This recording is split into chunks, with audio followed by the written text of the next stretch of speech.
What's up, everyone? I am here with Roger Clark, aka Arthur Morgan from the Red Dead Redemption series.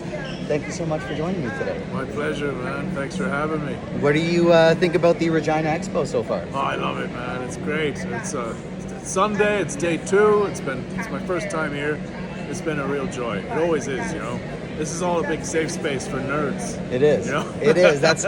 I'm here with my wife. She's a cosplay guest, and she said it kind of feels like summer camp. Yeah. Because you just see people you see once a year at these things, and then. Everyone's like-minded, you know. I've been talking to people today. Everybody's looking forward to the new Game of Thrones, the new Lord of the Rings. It's a good time for streaming right now. She-Hulk is just out. I've got a lot to catch up on. It's. I was lucky to get the first 4 episodes of She-Hulk from Disney, and Is it good? I'm really enjoying it so far. It's hilarious. First episode, post-credit scene, my favorite post-credit scene of anything Marvel's done so far. All right, I'll have to check it out. She was really good in Black Orchid. Yes, Yeah. and Tatiana Maslany from here in Regina, where I we are just seated. found that out. Yeah. Yeah, incredible talent. But as are you, and Red Dead Redemption is it has a almost cult-like following because it was one of the first of its kind to do the whole open world thing and just bring in a vast wide range of options.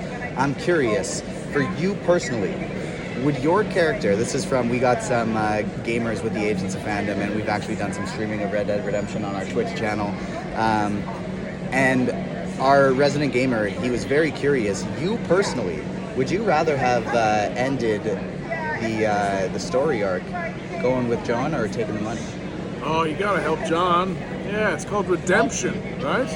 Arthur doesn't need money at that point in his life. He really doesn't. I mean, his days are numbered. So I think the whole point, you know, once he gets that diagnosis, I think it changes his whole outlook on life. And, you know, what's he gonna do with the money? You can't take it with you. And the least he could do is try and get John out of the gang. You know, that was his dying wish. To try and do a loving act, as Sister Calderon said, yeah.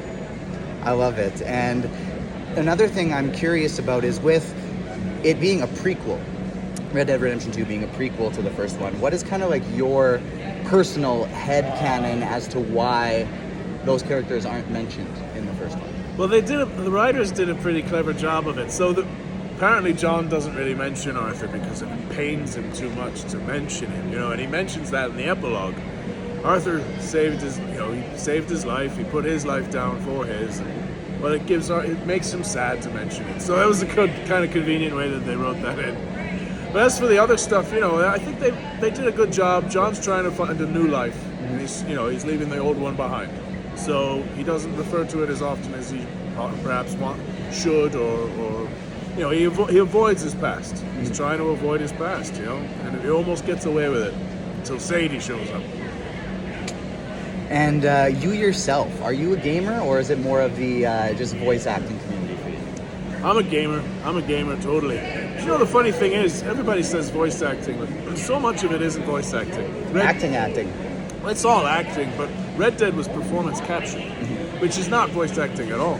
And but it keeps getting called voice acting because that's what we used to do it, you know. Yeah. But nowadays, you know, what you see with Andy Serkis on Lord of the Rings and Planet of the Apes, and we're going to see a lot more coming up with Avatar 2 now too. That's the way most games are being done now. You know, if I had been doing Red Dead 2 just in a booth with a script, it probably would have been out a lot sooner than it took. Yeah. Voice acting's going nowhere, don't get me wrong. And it's still an integral part of the whole industry. But performance capture is a completely different kettle of fish. And it's the way the majority of the performances in gaming are done now. Yeah, and that's a great point because I caught part of your panel, and you had mentioned that you got to do some of the stunts, but so much of the characters that people don't realize is the amazing stunt team and other crew that gets in there and they're doing their flips and their big jumps and their fights. Absolutely. Yeah, the stunt performers with Rockstar were amazing. And a lot of them worked on Daredevil with Netflix too. You know, they're really top-notch guys and girls, and we couldn't have done it without them. But there was a fair bit that I was able to do myself. You know, we were able to cheat a lot when you're doing performance capture. You can have mats down that don't show up on the camera. So you know, most of what you see Arthur do is me. Awesome. And there's been lots of potential rumblings about RDR3. I don't want you to say anything you can't say, stuff like that, but can we maybe hope for some more Arthur Morgan from you in the future? I think we're definitely gonna see more of Red Dead Redemption. I mean, they'd be foolish not to, but I think it's gonna be a while. I think they're busy with this little thing called GTA 6 right now. But, you know, Arthur's story has been told. Now, I'm sure they're going to go back to the Red Dead universe. Of course they will. You know, it's their second biggest franchise. But Arthur's story, I think, I'm not so sure. You know, but whatever they do, I'll definitely be playing it. That's for sure. Love it. And as our podcast, we started out as a Marvel podcast, and we've branched out into all kinds of areas of fantasy, science fiction, and fandom in general. I'm curious, if you were to get into another area of fandom, whether it be Star Wars, Marvel, DC, in gaming, or in live action, what's kind of like your dream? What's your bucket list role? I always like The Thing. That would be cool. Ben Grimm has always spoken to me, you know, like out of all the Fantastic Four, he gets the real bad end of the stick, because everyone gets to keep their looks, but he just turned into this monster, and I've always been attracted to the pathos that I think that could offer, that could afford for the performer. You know, it's a sad thing what happens to him. He becomes undateable. You know, nobody's interested in him physically anymore. The Thing is lonely. He's a lonely guy, but he's still a hero. He's still a good guy. There's a lot about Ben Grimm that I would love to explore.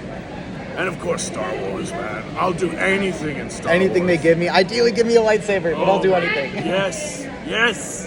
Anything in Star Wars, man. Oh, that is incredible. Well, thank you so much for joining me today. This has been an absolute pleasure. If you ever have anything you want to promote or just want to come shoot the shit, you're welcome on the Agents of Fandom podcast. We can do it virtually. Thanks so much for joining me today. It's my pleasure, partner.